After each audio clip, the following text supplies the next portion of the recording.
আসসালামু আলাইকুম, কেমিস্ট্রি আরেকটি নতুন ভিডিওতে তোমাদের সবাইকে স্বাগতম জানাচ্ছি। সো আমরা আলোচনা করতেছিলাম রাসায়নিক বন্ধন এই চ্যাপ্টারটি নিয়ে। সো আমরা গত পর্বে অ্যাকচুয়ালি বেসিক কিছু ধারণা নিয়েছি। সো আজকে আমরা আলোচনা করব হচ্ছে পরিবর্তনশীল যোজনী এই টপিক্সটি নিয়ে।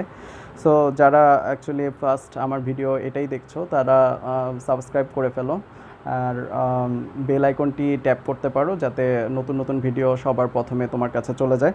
সো শুরু করি, চলো। সো আজকে আমরা দেখব হচ্ছে পরিবর্তনশীল যোজনী।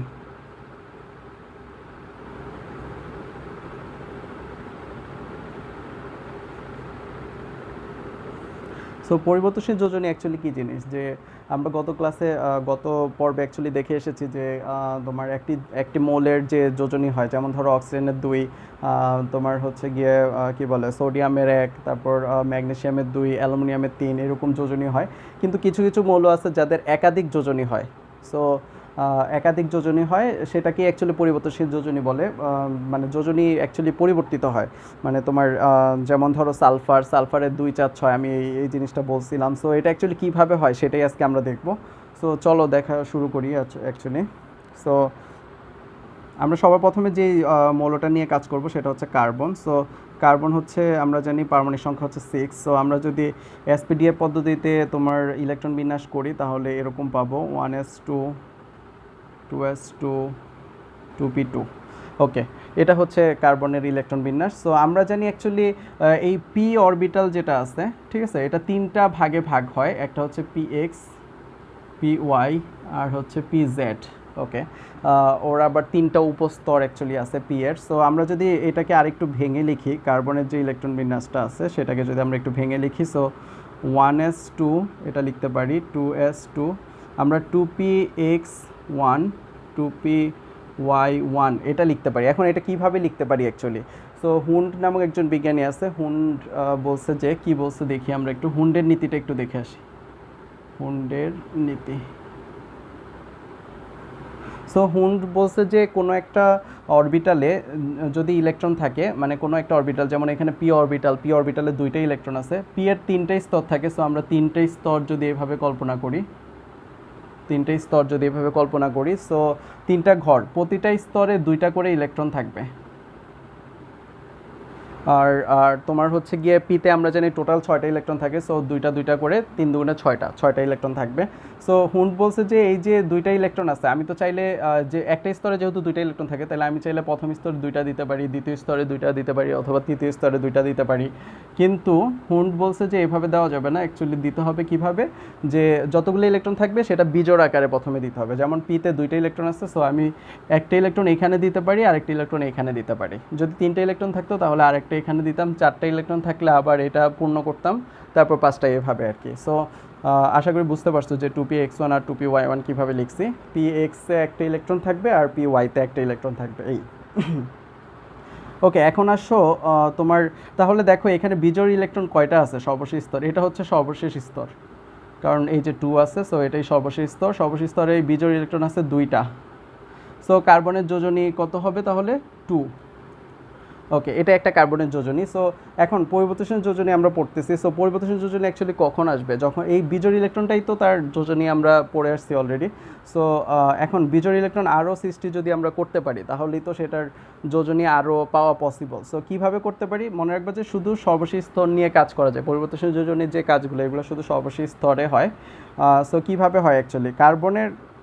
কার্বন 6 এর স্টার অবস্থা মানে হচ্ছে উত্তেজিত অবস্থা। কার্বনকে যদি আমরা তাপ বা চাপ প্রয়োগ করে যেভাবেই হোক উত্তেজিত করতে পারি তাহলে হচ্ছে গিয়ে কি হয়, এই 1s2, এই 2s-এ যে জোড় ইলেকট্রনটা আছে এটা ভেঙে যায়, ভেঙে গিয়ে একটা হয়ে যায়।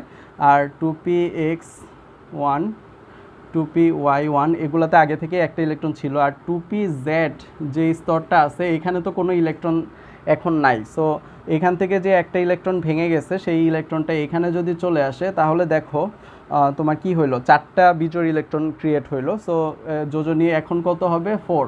সো এই যে কার্বনের একটা যোজনী হচ্ছে 2 আর একটা যোজনী হচ্ছে 4, এটাই হচ্ছে তোমার পরিবর্তনশীল যোজনীর পরিবর্তনশীল যোজনীর মাধ্যমে আমরা পেলাম। সো পরিবর্তনশীল যোজনী অ্যাকচুয়ালি কেন লাগবে? সো কার্বনের যদি শুধু যোজনী 2 হইতো তাহলে আমরা কিন্তু খুব বেশি যৌগ পাইতাম না। কার্বনের যোজনী 4 দেখেই আমরা অনেক যৌগ পাই। সো একাধিক যোজনী সুবিধা, একাধিক যোজনী থাকার সুবিধা হচ্ছে গিয়ে তোমার অনেক যৌগ আমরা ক্রিয়েট করতে পারি এই একাধিক যোজনী থাকার কারণে। যেমন ধরো কার্বন মনোক্সাইড, এখানে অ্যাকচুয়ালি কার্বনের যোজনী হচ্ছে 2, কারণ 2 2 কাটা গিয়ে তোমার CO গঠিত হয় কার্বন মনোক্সাইড। কার্বন ডাইঅক্সাইড, এখানে হচ্ছে কার্বনের যোজনী কিন্তু 4 ইউজ হয়েছে। কিভাবে? অক্সিজেনের যোজনী 2 আর কার্বনের যোজনী যদি 4 হয় তাহলে 2 আর 4 কাটাকাটি গিয়ে এখানে 2 থাকবে। সো CO2 আমরা গত ক্লাসে অ্যাকচুয়ালি যৌগের সংকেত দেখে আসছি। এছাড়া তোমার CH4, এটা তো অ্যাকচুয়ালি কার্বন যোজনী 4 ইউজ হয়েছে। সো পরিবর্তনশীল যোজনী ইউজ করে আমরা অনেক যৌগ অ্যাকচুয়ালি পাই। যেমন ধরো আরও একটা লিখতে পারি CCl4, এরকম অসংখ্য আছে অ্যাকচুয়ালি, কার্বনের 4 দিয়ে অসংখ্য যৌগ হয়। সো এই হলো পরিবর্তনশীল যোজনীর সুবিধা। সো আমরা আরও কিছু উদাহরণ দেখব, চলো এটা মুছে দেওয়া যাক।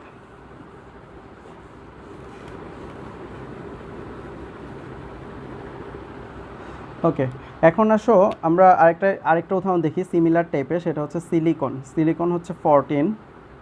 সো এটার ইলেকট্রন বিন্যাস যদি আমরা লিখি 1s2 2s2 2p6 দেন 3s2 আর হচ্ছে 3p2। সো আমরা আগের মতো সিলিকনকে যদি একটু ভেঙে লিখি 1s2 2s2 2p6 দেন 3s2 3p আমরা x1 লিখতে পারি, 3p y1 লিখতে পারি, আমরা অলরেডি দেখে আসছি এটা। সো সিলিকনকে যদি আমরা উত্তেজিত করলে 1s2 2s2 2p6, এই 3s এর যে দুইটা জোড় ইলেকট্রন আছে, মানে একটা জোড় ইলেকট্রন আছে, সো এটা ভেঙে যাবে, 1 হয়ে যাবে 3px1 3py1 আর 3pz1। সো এই যে এইখানে হচ্ছে তার নর্মালি তার যোজনী হচ্ছে 2, কিন্তু উত্তেজিত করলে তার যোজনী পাওয়া যাচ্ছে 4। সো সিলিকন দিয়ে আমরা অ্যাকচুয়ালি অনেক যৌগ তৈরি করতে পারি এভাবে। সো আশা করি বুঝতে পারছো, এখানে তোমার এই যে বিজোড় ইলেকট্রন জোড়াটা ভেঙে বিজোড় ইলেকট্রন হলো, তারপর একটা ইলেকট্রন ওইখানে চলে গেল। সো একটা জিনিস খেয়াল করবা যে এখানে অ্যাকচুয়ালি থার্ড যে স্তরটা শক্তি স্তর, সেটা নিয়ে শুধু কাজ করছি, সেকেন্ড স্তর কিন্তু কাজ করিনি। কার্বনে যেমন আমরা সেকেন্ড স্তর নিয়ে কাজ করছি। সো এটা মনে রাখতে হবে যে সর্বশেষ শক্তি স্তর নিয়ে শুধুমাত্র কাজ করা যাবে, তার আগে শক্তি স্তর নিয়ে অ্যাকচুয়ালি কাজ করা যাবে না, এইভাবে মনে রাখতে হবে। সো আমরা আরেকটা উদাহরণ দেখি, তাহলে আরও ক্লিয়ার হবে। ওকে, সো ফসফরাস হচ্ছে 15। সো 1s2 2s2 2p6 দেন 3s2 আর হচ্ছে 3p3। সো এটা হচ্ছে গিয়ে তার ইলেকট্রন বিন্যাস SPDF পদ্ধতিতে। সো এটাকে যদি আমরা ভাঙাই 1s2 2s2 2p6 দেন 3s2 3px1 হবে, 3py1 হবে, 3pz1 হবে। তাহলে তিনটা স্তরই কিন্তু শেষ, 3px1 3py1 3pz1, কজ তিনটা ইলেকট্রন আছে, তিন জায়গায় তিনটা চলে গেছে। এখন কথা হচ্ছে তাহলে এটার কি উত্তেজিত অবস্থা হবে? এই ইলেকট্রনটা অ্যাকচুয়ালি যাবে কই? এই যে জোড়াটা যদি আমি ভাঙি তাহলে যাবে কোথায়?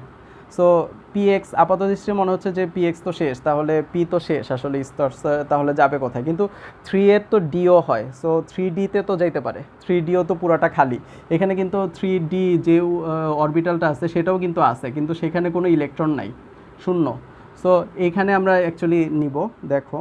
সো p-কে যদি আমরা উত্তেজিত করি তাহলে 1s2 2s2 2p6 3s1 হবে, 3px1 3py1 আর 3pz1, আর 3d-তে একটা ইলেকট্রন চলে যাবে, এই যে ভাঙা ইলেকট্রনটা এটা 3d-তে চলে যাবে।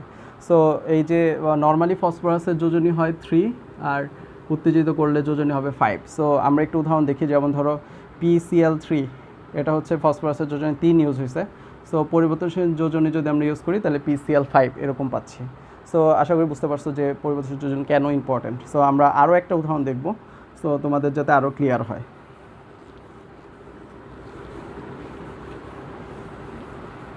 ওকে, সো আমরা সালফার দেখি, সালফার হচ্ছে 16। সো এটার ইলেকট্রন বিন্যাস হবে 1s2 2s2 2p6 3s2 3p4। ওকে, সো এটাকে যদি আমরা ভেঙে লিখি তাহলে হবে 1s2 2s2 2p6 3s2 3px2 হবে, 3py1 হবে, 3pz1 হবে।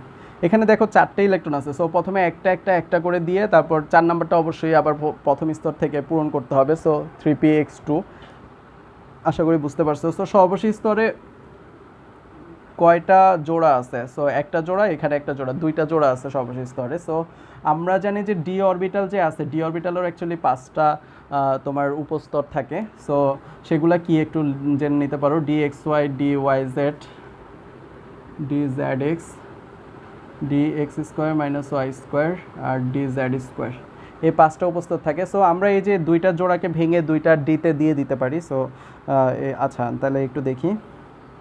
তাহলে এসকে যদি আমরা স্টার করি, মানে উত্তেজিত করি, তাহলে 1s2 2s2 2p6, দেন 3s1 3px1 3py1 3pz1। এখন এই যে একটা ইলেকট্রন ভাঙলাম, এটা 3dতে দিয়ে দিতে পারি, xy1 আর 3d yz1। সো দুইটা জোড়া ভাঙছি, সো দুইটা ইলেকট্রন দিয়ে দিছি। সো নর্মালি দেখো এর যোজনী হচ্ছে 2, আর এখানে দেখো ওর যোজনী হচ্ছে 6টা বিজোড় ইলেকট্রন আছে, তাহলে 6। এছাড়া 4ও হয়, যদি আমরা মানে তোমার একটা জোড়া ভেঙে করি তাহলে হচ্ছে গিয়ে 4ও হবে। সো সালফারের যোজনী 3টা হয় অ্যাকচুয়ালি, 2 4 6। সো সালফারের আমরা একটু উদাহরণ দেখতে পারি, যেমন SF2, এখানে সালফারের যোজনী 2 ইউজ হয়েছে, SF4 হয়, SF6ও হয়। সো এটা হচ্ছে যোজনী পরিবর্তনশীল যোজনীর সুবিধা, অ্যাকচুয়ালি অনেক যৌগ আমরা পাই। সো লাস্ট একটা উদাহরণ দেখে আমরা শেষ করব। সো একটু দেখি।